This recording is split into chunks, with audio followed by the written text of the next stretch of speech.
મારા પતિ અને સસરાએ મારી સાથે જે કર્યું તે સાંભળીને તમારા પણ રૂમવાડા ઊભા થઈ જશે. મારું નામ ગીતા છે. મારું આખું બાળપણ દુઃખમાં વીત્યું હતું. દરેક વસ્તુને તડપી તડપીને જોતી હતી. પોતાની માંગના મૃત્યુ પછી સોતેલી માંગના ટોણા સાંભળ્યા અને તેનો માર ખાતી રહી. વિચાર્યું હતું કે જ્યારે હું મોટી થઈ જઈશ તો લગ્ન થઈ જશે અને શું ખબર તે ઘરમાં શાંતિ મળી જાય. પણ મારો આ વિચાર ખોટો સાબિત થયો. પપ્પા જે સોતેલી માંગનું જ માનતા હતા. તે જે પણ કહેતી બસ એ જ વાત પથ્થરની લકીર બની જતી હતી. તે મારી પાસે ઘરના બધા કામો કરાવતી અને બસ 2 ટાઈમની રોટલી મળી જતી હતી. શું જિંદગી હતી મારી. મને મારી માંગની ખૂબ જ યાદ આવતી હતી. વિચારતી હતી કામ તો તે પાછી આવી જાય અથવા તો તે મને જ તેની સાથે લઈ જતી તો આ મુશ્કેલી તો કમ સે કમ મારા જીવનનો હિસ્સો ના બની હોત. મારી એક જ બહેનપણી હતી જે ખૂબ જ સારી હતી અને મારી સૌથી મોટી હમદર્દ હતી. તે મારા માસીની દીકરી હતી. સવિતા માસી મારી માંગના મિત્ર હતા અને તે બંનેની વચ્ચે સગી બહેનો જેવો પ્રેમ હતો. માંગના ગયા પછી પણ તે મને ખૂબ જ પ્રેમ કરતા હતા. તેમનું કહેવું હતું કે તે મારા સગા માસી છે. આખી દુનિયામાં કદાચ તે એકમાત્ર એવા વ્યક્તિ હતા જેને મારા પ્રત્યે થોડીક સહાનુભૂતિ અને પ્રેમ હતો. તેમનું ઘર પણ અમારા ઘર જેવું જ હતું. ક્યારેક મન થતું તો પોતાનું બધું કામ પૂરું કરીને હું તેમની પાસે જતી રહેતી હતી. મારી સોતેલી માંગે મને સ્કૂલનું મોઢું પણ નહોતું બતાવ્યું. જ્યારે હું બાળકોને સ્કૂલમાં જતા જોતી હતી ત્યારે મને પણ સ્કૂલમાં જવાનું મન થતું, પરંતુ આ સપનું મારું સપનું જ રહી ગયું. હા, મારી સોતેલી માંગે મને એક કામ શીખવાડી દીધું હતું અને તે હતું કપડાં સીવવાનું, જેમાં હું એકદમ પારંગત બની ગઈ હતી. હું તમામ પ્રકારના કપડાં આરામથી સીવી લેતી હતી. મહોલ્લાની તમામ મહિલાઓ મારી પાસે તેમના કપડાં સીવડાવતી હતી અને પૈસા મારી સોતેલી માંગને આપી જતી હતી. મને પૈસાની જરૂર પણ નહોતી અને ના મેં ક્યારેય તેની પાસે માંગ્યા હતા. હું તો માત્ર એટલું જ ઈચ્છતી હતી કે તે મને પ્રેમના 2 શબ્દો બોલે. પરંતુ કદાચ મારા નસીબમાં પ્રેમ હતો જ નહીં. મારી ઉંમર 20 વર્ષની હતી ત્યારે મારા માટે એક સંબંધ આવ્યો હતો. તે મારા માસીએ જ શોધ્યો હતો. તે ઈચ્છતા હતા કે મારા લગ્ન થઈ જાય, જેથી આ નરક જેવી જિંદગીમાંથી હું નીકળી જાઉં. સંબંધ દરેક રીતે સારો હતો પણ મારી સોતેલી માંગે ના પાડી દીધી અને પછી મારી સોતેલી માંગે તેની મોટી બહેનના પુત્ર સાથે મારા લગ્ન કરવાનું વિચારી લીધું હતું. તેમનો પુત્ર કોઈ કામ નહોતો કરતો. કદાચ એટલા માટે તે ઈચ્છતી હતી કે આ નરકમાંથી નીકળીને હું બીજા નરકમાં જતી રહું, કારણ કે તે જાણતી હતી કે હું કપડાં સિલાઈ કરું છું, જેનાથી સારી એવી કમાણી થઈ જતી હતી. સોતેલી માંગે તે જ દિવસે મારો સંબંધ પોતાની મોટી બહેનના ઘરે નક્કી કરી દીધો. હું માનતી હતી કે એક દિવસ હું આ નરકમાંથી નીકળી જઈશ, પરંતુ હવે મને લાગતું હતું કે એક નરકમાંથી નીકળીને બીજા નરકમાં ધકેલાઈ જઈશ. લગ્નની તમામ તૈયારીઓ થઈ ગઈ હતી. આ જ અઠવાડિયામાં લગ્ન થવાના હતા. સવિતા માસીએ પપ્પાને રોકવાનો અને સમજાવવાનો ઘણો પ્રયત્ન કર્યો, પરંતુ પપ્પાએ તેમનું જરાય ના સાંભળ્યું, કારણ કે તેમના ઉપર તો માત્ર માંગના શબ્દોની જ અસર થતી હતી. મેં પણ કશું ના કહ્યું, બસ પોતાને ભવિષ્યના ભરોસે છોડી દીધી હતી કે ભગવાન, હવે તારા સિવાય મારું કોઈ નથી. અને પછી આવતા અઠવાડિયે મારા લગ્ન થઈ ગયા. મારું નામ બીજા કોઈના નામ સાથે જોડી દેવામાં આવ્યું હતું. આખી જિંદગી માટે મારે કોઈ બીજાના નામથી જીવવાનું હતું. વિદાયનો સમય પણ આવી ગયો. મારા જવાથી આ ઘરમાં કોઈને કોઈ ફરક નહોતો પડતો, એટલા માટે કોઈ મારા ગળે લાગીને રડ્યું પણ નહોતું. સવિતા માસી અને મારી બહેનપણી રેણુકા મને પહેલેથી જ મળીને જતા રહ્યા હતા, કારણ કે મારા પપ્પાની બીજી પત્નીએ તેમને મારા લગ્નમાં આવવાની કંકોત્રી પણ નહોતી આપી. હું મારી સોતેલી માંગના ઘરેથી નીકળીને પોતાના પતિના ઘરે આવી ગઈ હતી. એ ઘર પણ મારી સોતેલી માંગની બહેનનું હતું. હું કેવી રીતે અપેક્ષા રાખી શકું કે મને અહીંયા શાંતિ મળશે, અને એવું જ થયું હતું. મારા સાસુએ મને બીજા જ દિવસથી કામ પર લગાવી દીધી હતી. તે મને ઘરના તમામ કામ કરાવતા હતા અને સાથે સાથે મને સિલાઈ કરવા માટે પણ મજબૂર કરતા હતા કે તું લોકોના કપડાં સીવીશ, કારણ કે સાસુનું કહેવું હતું કે તારા પતિનું કામ સારું નથી અને તું આ ઘર ચલાવવામાં અમારી મદદ કરીશ. એ પછી કપડાંનો ઢગલો મારી સામે મૂકવામાં આવ્યો હતો. આખો દિવસ ઘરના કામકાજમાં પસાર થઈ જતો અને સિલાઈનું કામ મારે રાત્રે કરવું પડતું હતું. નાની નાની ભૂલો ઉપર મારા સાસુ મારા ઉપર હાથ પણ ઉઠાવતા હતા અને ઉપરથી મારા પતિને પણ મારી વિરુદ્ધ ઉશ્કેરતા હતા. મારો પતિ પણ મારા પપ્પા જેવો જ હતો. જેમ પપ્પા તેમની બીજી પત્નીની વાત માનતા હતા એ જ રીતે મારો પતિ પણ તેની માંગની વાત જ માનતો હતો. તે પણ તેમની વાતોમાં આવીને મારી ઉપર હાથ ઉઠાવીને મારતો અને મારે આ બધું સહન કરવું પડતું હતું, કારણ કે મારી આગળ પાછળ બોલવા વાળું કોઈ નહોતું અને ના કોઈ એવી જગ્યા હતી કે જ્યાં હું જઈ શકું. મને લાગતું હતું કે હવે મારી આખી જિંદગી આ બે બહેનોનો જુલમ સહન કરવામાં જ પસાર થઈ જશે. કાશ કોઈ ઉકેલ હોત. શું મારી જિંદગી ક્યારેય સરળ બનશે? એવું શું કરું જેથી બધું સારું થઈ જાય? મારી હિંમત હવે જવાબ આપવા લાગી હતી. હું થાકી ગઈ હતી કામ કરી કરીને અને મારા પતિનો માર સહન કરીને. બદલામાં મને શું મળતું હતું? 2 ટાઈમનું ખાવાનું. મેં કોઈ એટલું મોટું પાપ નહોતું કર્યું કે મને આ સજા મળી રહી હતી. હું શું કરું? મારો પતિ જેવો પણ હતો, પરંતુ તે મારી ઢાલ બનવો જોઈતો હતો. મને અન્ય લોકોથી બચાવવી જોઈતી હતી. તે પણ પોતાની માંગ સાથે મળીને મારી ઉપર જુલમ કરતો હતો. મને પોતાની જિંદગીમાં ખુશીઓ આવવાની કોઈ ઉમ્મીદ નજર નહોતી આવતી. એવું લાગતું હતું કે જાણે મારી જિંદગીમાંથી ખુશીઓએ મોં ફેરવી લીધું છે. પોતાની જિંદગી બદલવાને બદલે મેં પોતાની આ દુઃખભરી જિંદગીથી સમજૂતો કરી લીધો હતો. મારા સાસુએ મારા ઘરની બહાર નીકળવા ઉપર પણ પ્રતિબંધ મૂકી દીધો. મારા લગ્નને 3 મહિના વીતી ગયા હતા અને આ 3 મહિનામાં હું જે મુશ્કેલીઓમાંથી પસાર થઈ હતી તે માત્ર હું જ જાણતી હતી. રાત્રે જાગી જાગીને લોકોના કપડાં સિલાઈ કરતી અને દિવસભર ઘરના કામો કરતી રહેતી હતી. મારી આટલી મુશ્કેલ જિંદગી તો પોતાના ઘરમાં પણ નહોતી જેટલી અહીંયા થઈ ગઈ હતી. પપ્પા એકવાર પણ મને મળવા નહોતા આવ્યા. હું પણ એ જ ઉમ્મીદમાં હતી કે કદાચ તે ક્યારેક આવી જાય, કદાચ તેમને ક્યારેક મારો ખ્યાલ આવી જાય, પરંતુ આવું નહોતું થયું. પછી એક દિવસ મારી બહેનપણી રેણુકા મને મળવા આવી ગઈ. એ તો ભગવાનનો આભાર છે કે તે દિવસ મારા સાસુ ઘરે નહોતા. તે મારા પતિને સાથે લઈને ક્યાંક ગયા હતા. રેણુકાને જોઈને તો જાણે મનમાં થોડી શાંતિ થઈ રહી હતી. આટલી ખુશી તો ક્યારેય નહોતી મળી જેટલી તેને સામે જોઈને મળી રહી હતી. તે મારી બાળપણની મિત્ર જ નહીં પણ મારી બહેન પણ હતી. તેણે મારો ઉતરેલો ચહેરો જોઈ લીધો હતો. ખબર તો તેને પહેલેથી જ હતી કે હું અહીંયા ખુશ નથી, કારણ કે તે જાણતી હતી કે મારા સાસુ પપ્પાની બીજી પત્નીની બહેન જ છે, તો તે મારી સાથે સારું વર્તન કેવી રીતે કરી શકે. પરંતુ મને જોઈને તેને પૂરેપૂરો વિશ્વાસ થઈ ગયો હતો. મને માર્યાના નિશાન છુપાયેલા નહોતા. મારા ઇનકાર કરવા છતાં પણ તેને આખી સચ્ચાઈ ખબર પડી ગઈ હતી. પછી મેં પણ તેને આખી હકીકત જણાવી દીધી. મારી વાત સાંભળીને તેનો ગુસ્સો 7મા આસમાને પહોંચી ગયો હતો. જો તે સમયે મારા સાસુ અને પતિ ઘરે હોત તો તે કોઈ એકનો જીવ જ લઈ લેતી. તેનું કહેવાનું હતું કે તે અત્યારે જ ઘરે જઈને મારા પપ્પાને આખી સચ્ચાઈ જણાવી દેશે અને પછી તે પોતે જ આમને જોઈ લેશે. પણ મેં તેને રોકી દીધી અને કહ્યું કે જો પપ્પાને મારી એટલી જ ચિંતા હોત તો તે ક્યારેય પણ મારા લગ્ન આ ઘરમાં ના કરતા અને કમસે કમ એકાદ વાર તો આવીને મને હાલચાલ પૂછતા.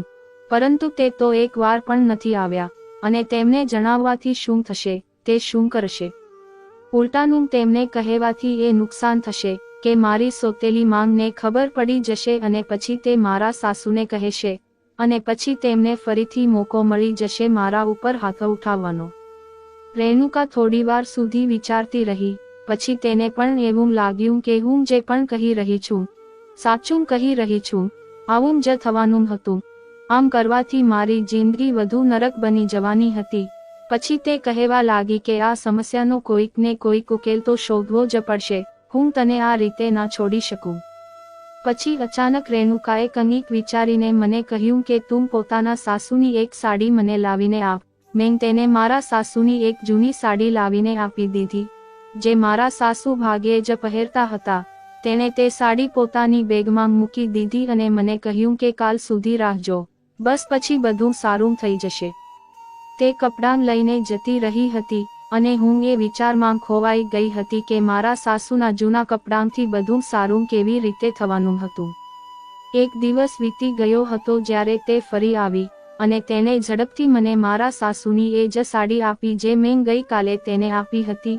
તેને મને પાછી આપી દીધી અને કહ્યું કે હવે જ્યારે પણ તારા સાસુ તને મારવા આવે તો તરત જ રૂમમાં જઈને આ કપડાં પહેરી લેજે, પછી જોજે તારા સાસુ તારા પગમાં પડી જશે અને તારી માફી માંગશે. તેને આટલું જ કહ્યું અને ઝડપથી અહીંયાથી જતી રહી હતી, કારણ કે મારા સાસુ કોઈ પણ ટાઈમે ઘરે આવી શકતા હતા. મેં પણ તેને રોકી નહીં અને કપડાં લઈને રૂમમાં સંતાડીને મૂકી દીધા હતા. મારા મનમાં એક ડર પણ હતો કે જો મારા સાસુને આ વાતની જાણ થશે તો તેઓ શું કરશે. મને લાગ્યું કે તો તે મારો જીવ લઈ લેશે, પરંતુ રેણુકાએ કહ્યું હતું કે હિંમત રાખજે. મેં પોતાને નોર્મલ રાખવાનો પ્રયાસ કર્યો, જેથી મારા સાસુને મારી ઉપર શંકા ના જાય. તે ખૂબ જ ચાલાક મહિલા હતા. તે તો વ્યક્તિને જોઈને જ ઓળખી જતા હતા કે તેના મનમાં શું ચાલી રહ્યું છે, એટલા માટે હું તેમનાથી છુપાઈને ફરતી હતી. આમાં જ મારી ભલાઈ હતી. આખો દિવસ કામ કર્યા પછી હું આરામ કરવા આડી પડી ગઈ. આજે મારા સાસુએ મને કંઈ પણ નહોતું કહ્યું. હું તો એ જ રાહ જોઈ રહી હતી કે મારા સાસુ મને કંઈક કહે અને હું ઝડપથી એ સાડી કાઢીને પહેરી લઉં. આખરે એ સાડીમાં શું ચમત્કાર છે, હું પણ જોવા માંગતી હતી, પરંતુ મારા સાસુએ મને કંઈ પણ ના કહ્યું. હું પણ ચૂપચાપ ફરીથી મારા કામમાં લાગી ગઈ હતી. પહેલા હું ભગવાનને પ્રાર્થના કરતી હતી કે મારા સાસુનો ગુસ્સો કાબૂમાં રહે અને તે મારી ઉપર હાથ ના ઉપાડે, પરંતુ આજે હું ખુદ જ ભગવાનને પ્રાર્થના કરી રહી હતી કે મારા સાસુ ગુસ્સે થાય અને હું તે સાડી પહેરી લઉં. આખરે જોઉં તો ખરી શું થાય છે, શું સાચું છે. પણ આજે તે આખો દિવસ ચૂપ રહ્યા, પરંતુ મને ખબર હતી કે તે એક દિવસથી વધારે આ રીતે નહીં રહી શકે. બીજા દિવસે તે ચોક્કસપણે કંઈક કરશે અને એવું જ થયું હતું. બીજા દિવસે સવારે નાસ્તો કર્યા પછી તેમને બોલવાનું ચાલુ કરી દીધું. તેમને ના જાણે કઈ વાત ઉપર ગુસ્સો આવી રહ્યો હતો, જે તે મારા ઉપર કાઢવા માટે બેતાબ હતા. અને આજે જેવા જ તે મને મારવા માટે આગળ વધ્યા તો હું તરત જ રૂમમાં ભાગી ગઈ અને તે સાડી પહેરી લીધી અને પછી જેવી જ રૂમની બહાર આવી તો એ જોઈને મારો આત્મા કંપી ગયો, કારણ કે મેં જોયું કે મારા સાસુ નીચે જમીન ઉપર બેભાન અવસ્થામાં પડ્યા હતા. હું આશ્ચર્યથી બધું જોઈ રહી હતી. હમણાં થોડી વાર પહેલા તો તે એકદમ ઠીક હતા, મને મારવા જઈ રહ્યા હતા અને હવે અચાનક ખબર નહીં તેમને શું થઈ ગયું હતું.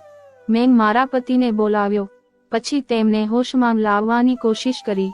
હોશમાં આવ્યા પછી મારા સાસુ સંપૂર્ણપણે બદલાઈ ગયા હતા. તે તો પહેલાવાળા મારા સાસુ જ નહોતા રહ્યા. હવે તે મારું ખૂબ ધ્યાન રાખવા લાગ્યા હતા અને હવે તો તેમને મને લોકોના કપડાં સીવવાની પણ ના પાડી દીધી હતી અને ઘરના કામોમાં પણ તે મને મદદ કરાવતા હતા. હું આશ્ચર્યમાં પડી જતી હતી કે આખરે આવું કઈ રીતે થઈ શકે કે કોઈ અચાનક આટલું બદલાઈ જાય. આ બધું મારી સમજની બહાર હતું. મારો પતિ પણ હવે મને કંઈ નહોતો કહેતો. મારા સાસુ પણ મારા પતિને મારી વાત માનવાનું કહેતા હતા. તે સાડીનું શું રહસ્ય હતું મને નથી ખબર, પરંતુ મારી જિંદગી બદલાઈ ગઈ હતી. હું હવે ખૂબ જ આરામથી જીવી રહી હતી, પરંતુ મારી સોતેલી માંગથી આ વાત ક્યાં સુધી છુપાવી શકાય.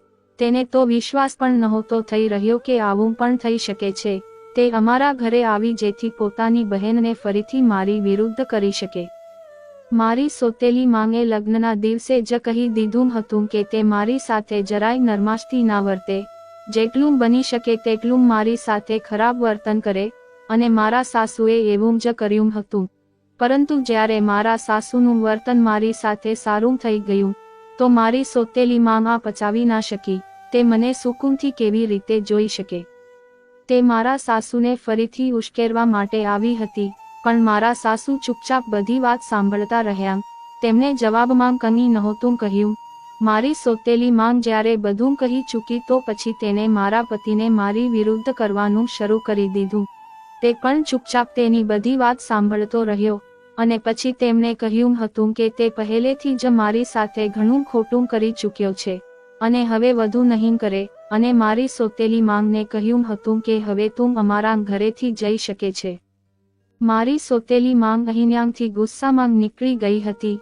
તેને તો પોતાના કાન ઉપર વિશ્વાસ જ નહોતો થતો કે આ બધાં તેને ઘરમાંથી કાઢી મૂકશે. એક દિવસ મેં રેણુકાને ઘરે બોલાવી અને તેને પૂછ્યું કે તેણે તે કપડાં સાથે શું કર્યું હતું, જેના કારણે મારા સાસુ અને મારા પતિનું વર્તન સારું થઈ ગયું છે. મારે કારણ જાણવું હતું કે આખરે આ બધા પાછળનું શું કારણ હતું. રેણુકાએ કહ્યું કે કારણ જાણીને તું શું કરીશ, પરંતુ મારે આ સમગ્ર મામલાની સચ્ચાઈ જાણવી જરૂરી હતી. મેં તેને ઘણી વાર પૂછ્યું તો તેને મજબૂર થઈને મને જણાવ્યું કે તેણે મારા સાસુના કપડાં ઉપર મેલી વિદ્યા કરાવી છે, જેથી તે મારી સાથે સારું વર્તન કરે. તેણે મને કહ્યું કે તે એક એવા બાબાને જાણતી હતી જેનાથી આ કામ કરાવી શકાય, અને તેથી જ તારા સાસુનું વર્તન બદલાઈ ગયું હતું. પરંતુ મને એક વાત સમજાતી ન હતી કે મેલી વિદ્યા તો માત્ર સાસુના કપડા ઉપર જ થઈ હતી, પણ મારો પતિ કેમ મારો આટલો સાથ આપવા લાગ્યો હતો, અને હવે તો મારો પતિ મારું ખૂબ જ ધ્યાન પણ રાખવા લાગ્યો હતો. એવું લાગતું હતું કે જાણે હું તેના માટે ખૂબ જ કિંમતી વસ્તુ છું. જ્યારે મેં આ જ વાત રેણુકાને પૂછી તો તે પણ કહેવા લાગી, હા, તારી વાત સાચી છે. મેલી વિદ્યા તો માત્ર મેં તારા સાસુના કપડાં ઉપર જ કરાવી હતી, તારા પતિ પર નહીં. પછી મારી બહેનપણીએ સમજાવ્યું કે બની શકે છે કદાચ તારો પતિ તારા સાસુની વાત માનતો હતો. જો તારા સાસુ જ તારા પતિને તારી વિરુદ્ધ ન કરે તો સ્વાભાવિક છે કે તે પણ સારો જ થઈ જશે. મને આ બધું જાણીને કોઈ ખુશી નહોતી થઈ, પણ મારી આંખો આંસુઓથી ભરાઈ ગઈ હતી.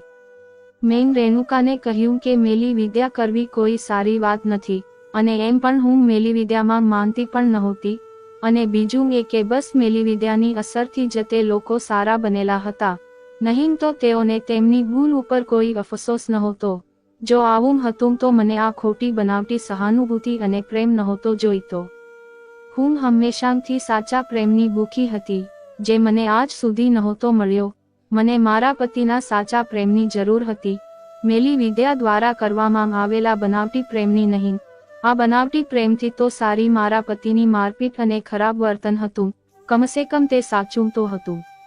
રેણુકા મને સમજાવવા લાગી કે ભલે મેલી વિદ્યાના કારણે પણ તારા જીવનમાં થોડી ઘણી શાંતિ તો આવી છે, તો તેમાં ખોટું શું છે?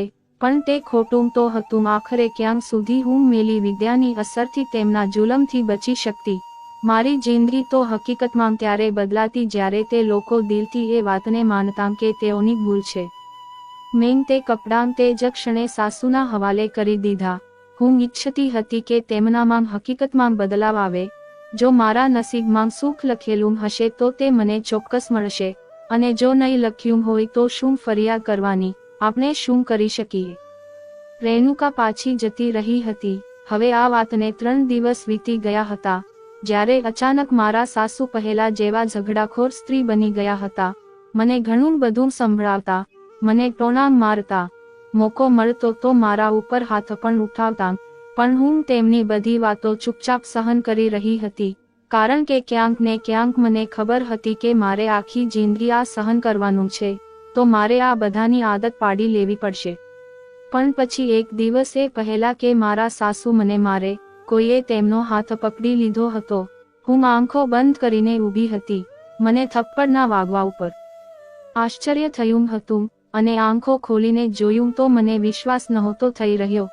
મારા સાસુનો હાથ રોકવા વાળો બીજો કોઈ નહીં પણ મારો પતિ હતો. મને આશ્ચર્ય થયું હતું કે તે તો પોતે પોતાની માંગ સાથે મળીને પહેલા મારી ઉપર હાથ ઉઠાવતો હતો, તો આજે તેણે તેની માંગનો હાથ કેમ રોક્યો? મારા કાનોને વિશ્વાસ ના થયો જ્યારે તેણે કહ્યું કે આજ પછી તે ક્યારેય પોતાની માંગને મારી ઉપર કોઈ જુલમ નહીં કરવા દે. તે બદલાઈ ગયો હતો. શું આ સાચું હતું? મને વિશ્વાસ નહોતો થઈ રહ્યો. મારા સાસુએ તેને ઘણું કહ્યું કે આ બધી ભૂલ તારી પત્નીની છે, તેણે આજે ઘરનો ફ્લોર બરાબર નથી ધોયો. સાસુએ ના જાણે મારા વિશે શું શું કહ્યું, પરંતુ મારા પતિએ કહ્યું કે હું બધું જાણું છું. મારી આંખો ઉપર જે પટ્ટી બાંધેલી હતી હવે તે ઉતરી ગઈ છે, જેનાથી મને હવે ચોખ્ખું અને બધું સ્પષ્ટ દેખાવા લાગ્યું છે. હવે હું ભાવિકા સાથે વધુ કોઈ અત્યાચાર સહન નહીં કરું, અને ના કોઈને મંજૂરી પણ આપીશ, પછી ભલે તે મારી માંગ જ કેમ ના હોય. તે મારો હાથ પકડીને મને રૂમમાં લઈ આવ્યો હતો. હું તો હજી સુધી એ વાત ઉપર આશ્ચર્યચકિત હતી કે જે વ્યક્તિ તેની માંગની સામે મારી સાથે બરાબર વાત પણ નહોતો કરતો, પોતાની માંગ ના કહેવાથી મને મારતો હતો, આજે તેણે પોતાની માંગનો હાથ રોક્યો હતો. તે હાથ જે મારા પર ઉપાડ્યો હતો, તે જાણતો હતો કે તે સમયે મારા દિમાગમાં શું ચાલી રહ્યું હતું, એ જ કે તેણે મારા માટે આ બધું કેમ અને શા માટે કર્યું, જ્યારે તે તો તેની માંગની વાતમાં હા મિલાવતો હતો. મારા મનમાં રહેલા આ પ્રશ્નોના જવાબ તેને પોતે જ આપી દીધા અને મને એ પણ આશ્ચર્ય થયું કે તેને આ બધું કેવી રીતે ખબર પડી. હું આ જ વિચારી રહી હતી કે જ્યારે તેણે મને કહ્યું કે તે દિવસે મેં તારી અને તારી બહેનપણી રેણુકાની વાતો સાંભળી લીધી હતી. તે દિવસે મને તમારી વાતો સાંભળીને એ અહેસાસ થયો હતો કે હું અને મારી માંગ કેટલા ખોટા છીએ. તે અચાનક મારી નજીક આવીને મારા પગમાં બેસી ગયો અને હાથ જોડીને પોતાના ખોટા વર્તન માટે મારી માફી માંગવા લાગ્યો. હું સમજી શકતી નહોતી કે આ બધું શું થઈ રહ્યું હતું. તેની આંખોમાં આંસુ હતા. તેણે કહ્યું કે આજ સુધી તે એક એવી છોકરી સાથે ખોટું કરતો આવ્યો જે ખૂબ જ સારી છોકરી હતી, જેનું હૃદય ગંગાજળ જેવું પવિત્ર હતું. મારા પતિએ મને કહ્યું કે તે માત્ર તેની માંગના કારણે જ આવું નહોતો કરતો, પરંતુ તેની માસી, જે મારી સોતેલી માંગ હતી, તેમણે મારા પતિને કહ્યું હતું કે હું સારી છોકરી નથી અને ના મારી માંગ સારી સ્ત્રી હતી. ત્યાર પછી મારા પતિએ મને કહ્યું કે તારી સોતેલી માંગે મને એ પણ કહ્યું હતું કે તારી માંગ ઘરેથી ભાગી ગઈ હતી. મારી માસીએ મને એ પણ કહ્યું કે તું પણ તારી માંગની જેમ ચારિત્રહીન છું અને તું પણ એક દિવસ આવું જ કરીશ, મને છોડીને એક દિવસ તું પણ ભાગી જઈશ. તે દિવસે તારી અને તારી બહેનપણીની વાતો સાંભળીને મને અહેસાસ થયો કે જે સ્ત્રીની વિચારસરણી આટલી સારી હોય, જેના ખ્યાલ આટલા પવિત્ર હોય, તે ક્યારેય ખોટી ના હોઈ શકે.